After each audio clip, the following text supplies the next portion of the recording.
A pleasant day to each and every one of us. Today I'm going to discuss the learnings that I have learned from Module 4 to Module 5. So first, I would like to discuss the learnings that I have learned in Module 4. So Module 4 is all about the processes and helping. First and foremost, I learned about the problem solving vis-a-vis the helping process. It states there that as we and our clients proceed to a helping relationship in any field of social work practice, problem solving process is deeply embedded as a generic and key concept in many of the references we came across. We have discovered that there exists only a very thin line of differences between the terms problem solving process and helping process.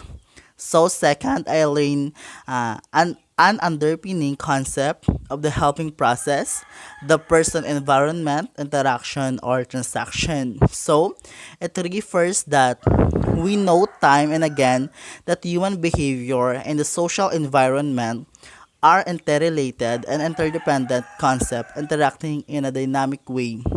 We continuously desire and attempt to live a satisfying and productive life and a constant effort to establish equilibrium between our needs and the demands imposed by the social environment. Also, I learned the relationship consideration concomitant to problem solving sequence. So it states that also I learned about this is to underscore the element of relationship at each phase of the problem solving sequence. At each phase of the helping process, there must be the creative component which defines the role of the social worker in the change process, emphasizing the worker's personal attributes and professional styles of helping. So, also I learned how social worker can manifest or create the core professional condition essential to building a helping relationship. So, dito na papasok yung mga steps or yung mga essential way to building a helping relationship. So first, we have warmth and respect for clients as communicated by. Second, accurate empathy is communicated by. And last, we have facilitative genuineness for the clients expressed by. And also, I learned the clinician task and helping process. We have three phase, which is the beginning phase, middle phase, and the end phase. So each phase has characteristic and an action on how to do the helping process and every phase. So, lastly, in this module, I learned about the safe house. So, what is safe house? Safe house is a palpable and powerful metaphor for the helping process, clarifying and unifying such diverse characterization of helping process as gratification and abstinence, neurality, and anatomy, the real and transfer the relationship. So that's the learning that I have learned in Module 4. So now, I'm going to continue to discuss the learnings that I have learned in Module 5. So, what is Module 5? Module 5 is all about the biopsychosocial assessment. So, first and foremost, I learned that social work practice has always recognized that effective intervention or treatment is dependent on accurate evaluation of clients within their life situations. Since the client and his situation are in dynamic interaction, they both contribute to adoption and ma-adoption.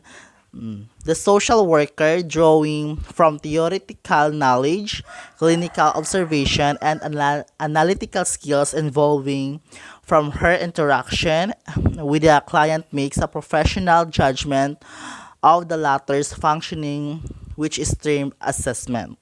So second, I learned that mental health is a phenomenon of the individual, family, group, community, culture, and nation.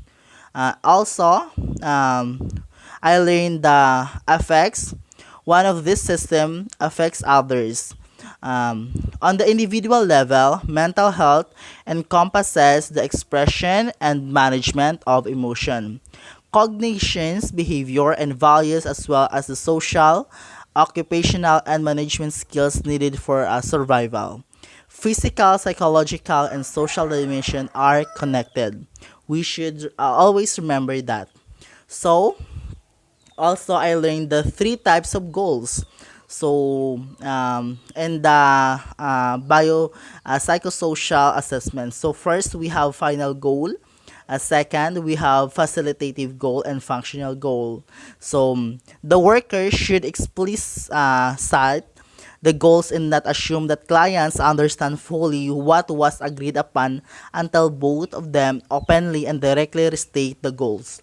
Clients' participation and cooperation is continually enlisted in the development of the contract, whether written or not.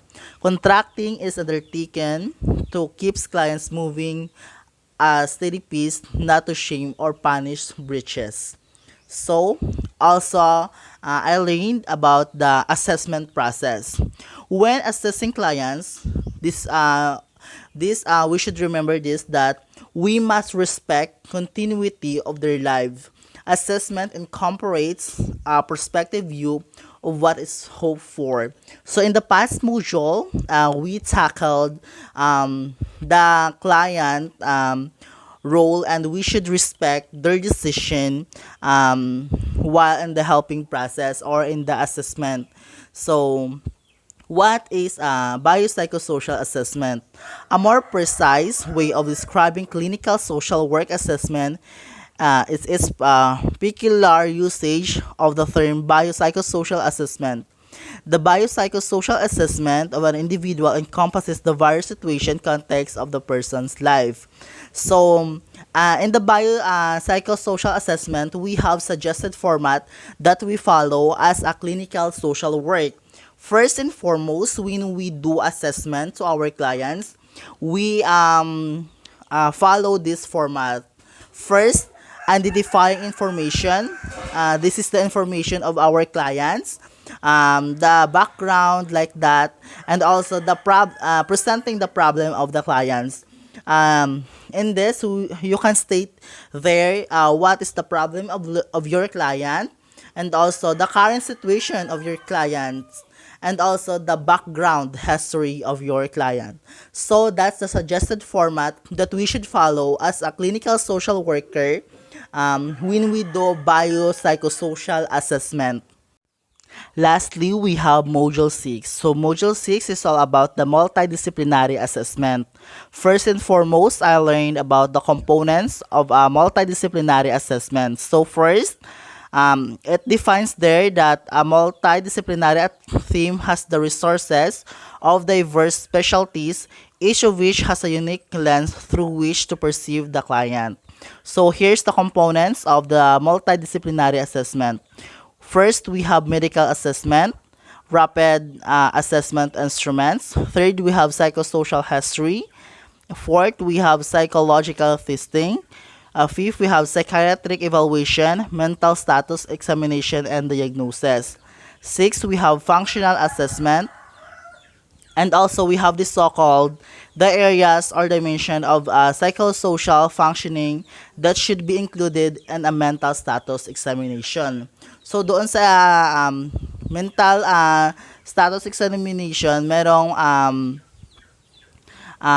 mga nakaloob doon, which is the general appearance and attitude, behavior and motor activity, speech and language, feeling, affect, and mood, thinking, thoughts, process, intelligence, and cognition. Also, we have perception, sensory experience, and lastly, we have judgment and insight. And also, I learned in this module that social worker has five basic functions. First, we have assessment. Second, we have interventive plan. Third, we have linkage. Fourth, we have monitoring. And lastly, we have advocacy.